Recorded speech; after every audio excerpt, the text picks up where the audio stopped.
Hi, Pastor Anthony here of the Rochester Christian Reformed Church, and I'm going to be releasing a few videos in a series that I'm entitling The Bible Bistro. The reason I chose The Bible Bistro is because, as I understand it from the Google Dictionary, a bistro is defined as something more modest than a cafe with a very simple and limited menu. And that's kind of how I see these videos. They will be modest, no fancy bells and whistles, a whiteboard, and me, and also a very limited menu, if you will. I'll have just a couple of points in each of these videos to hopefully help encourage you and nurture you in growth in the scriptures. And the first topic I will be doing in these videos is the book of Lamentations. And the reason I'm doing that is I'm planning on preaching on that book later this summer, the book of Lamentations. And so instead of boring you with an introductory sermon where I go on for 30 minutes with facts and details about the background of the book and the context of the book, I thought I would instead bore you with a series of videos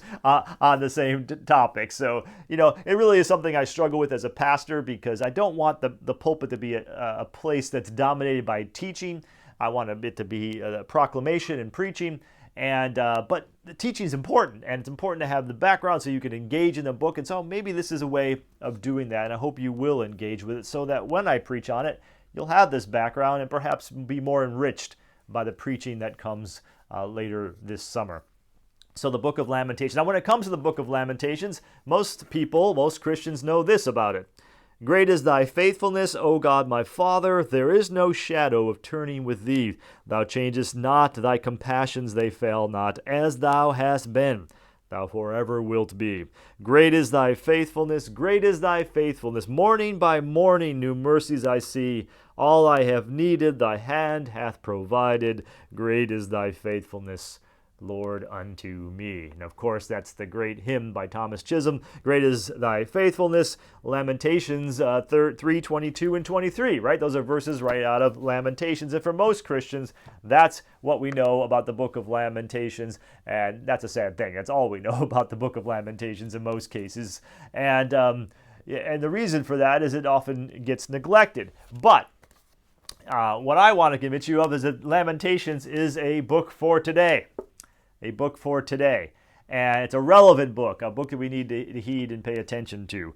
And I get that line from Christopher J. Wright's commentary on Lamentations, the Message of Lamentations in the Bible Speaks Today series. I love Chris Wright's work. I think he's great at bringing Christ, particularly out of his Old Testament exegesis and preaching, and a big fan of his. And I'll be using this as the main source for what you see today. It comes from his book, and it'll serve for some of our background. But he starts out the introduction saying this is a book for today, that this is a relevant book.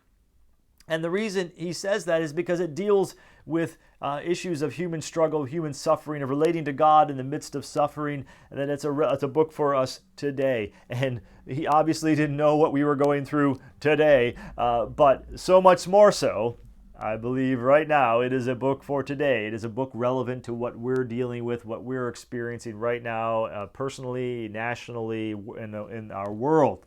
It's a book for today. We need to hear this book right now. But sadly, the book has been tremendously neglected. It has been neglected throughout church history. I don't know about you, but I've never heard a sermon series preached on Lamentations. Maybe you have, I haven't. And it's a neglected book. And Wright talks about how that's a terrible thing. It's a sad thing that this book has been so neglected. And he gives a few reasons why it's sad. And the first one is based on the voice of them. The voice of them. That is, what you have in this book is the recording, the historical preservation of the real voice of real people who went through real suffering in real historical events. And what we have here is almost like an archaeological dig. We have preserved for us the voice of these people. And we need to hear that voice.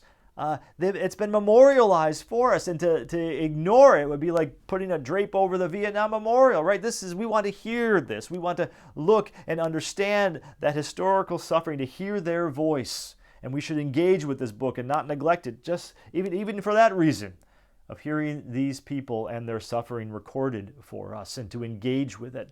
A second reason that it's sad that this book is neglected is because it has a voice for us. A voice for us. You see, this book teaches us a very important element of the Christian faith. It teaches us how to lament. It teaches us the voice of lament. It helps us to learn to lament. And in so much of modern Christianity, that has been entirely lost. And particularly in contemporary Christian worship, and I'm not talking about particular styles per se. What I'm talking about is how the evangelical church worships in general. It's so much focused on a feel-good experience where this historic practice of worship always had a place for lament within it. And I'm committed to seeing that as part of our church experience and our church worship, and we don't want to lose that voice because it's so important and it helps people deal with suffering. You don't deal with suffering by glossing over it with, a fake smile. And we need to hear that voice of lament. The third reason it's sad that it's been neglected is the theological struggle it portrays. Something we need to engage with, something that's complex, full of gray areas, right, and ambiguities. What these people are dealing with is they have trusted in what they believe and who they believe is a sovereign God, and now everything has gone wrong. Even the things that they believe were promised to them, guaranteed to them, have been lost.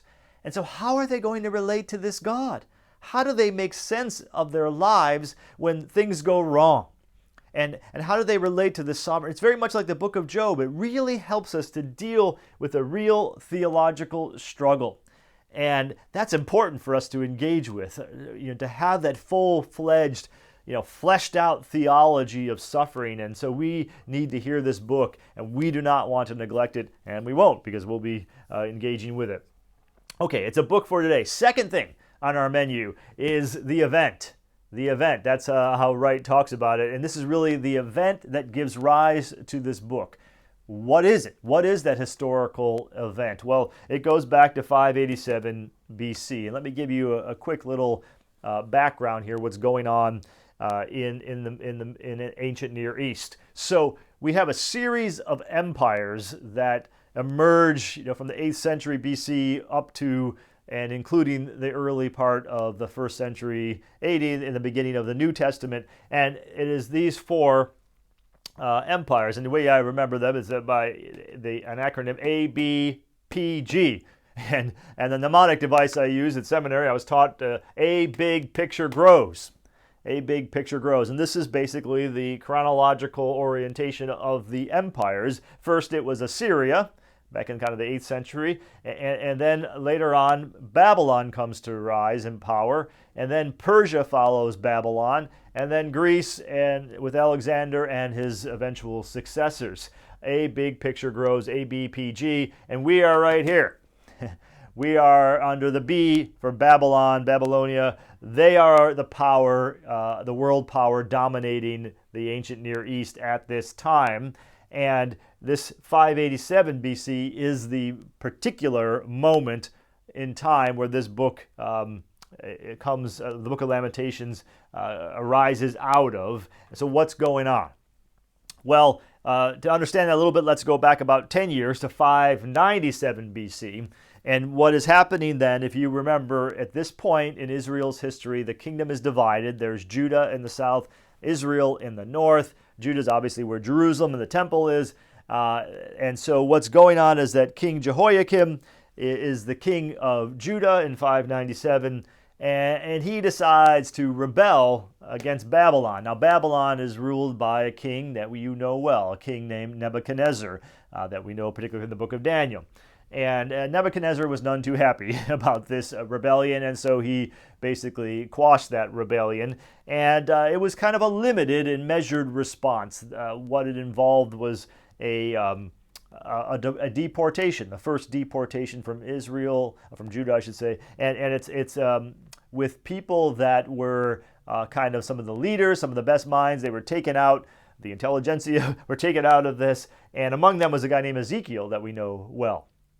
So, and then like a puppet king is put in place, somebody who was deemed to be pro-Babylonia, and his name was King Zedekiah.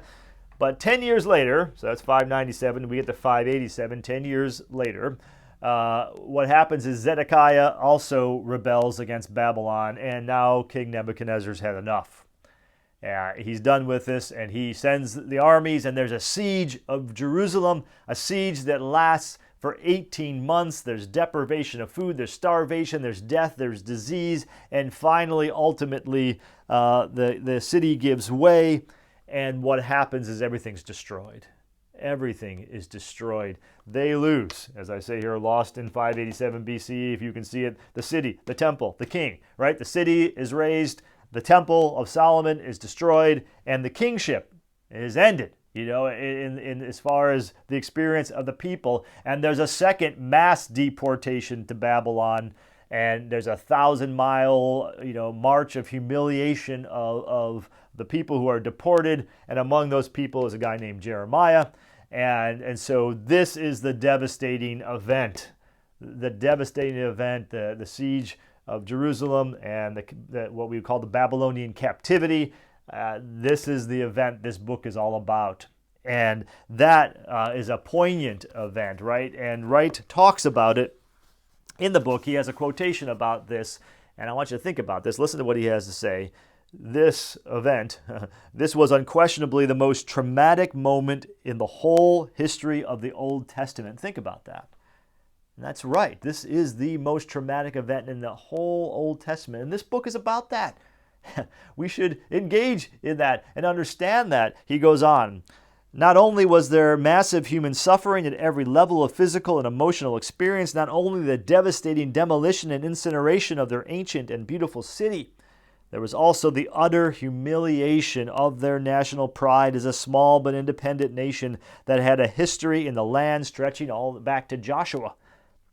And along with that went the devastating undermining of all they had thought was theologically guaranteed: the Davidic monarchy, the city of Zion, and the very temple of their omnipotent God. And he puts in parentheses, or was he? All gone. He concludes, what possible future could there be? And how could the present even be endured?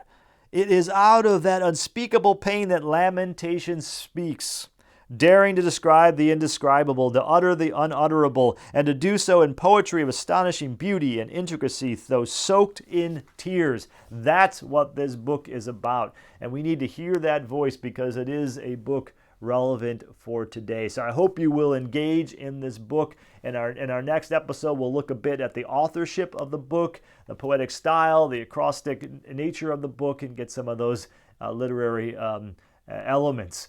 But it is a book for us, and a book for us to engage in, particularly at this time in our history as we're going through the event of our own here together. So I hope you will engage. Thanks for doing that, and I hope you'll tune in next time to the Bible Bistro. God bless you.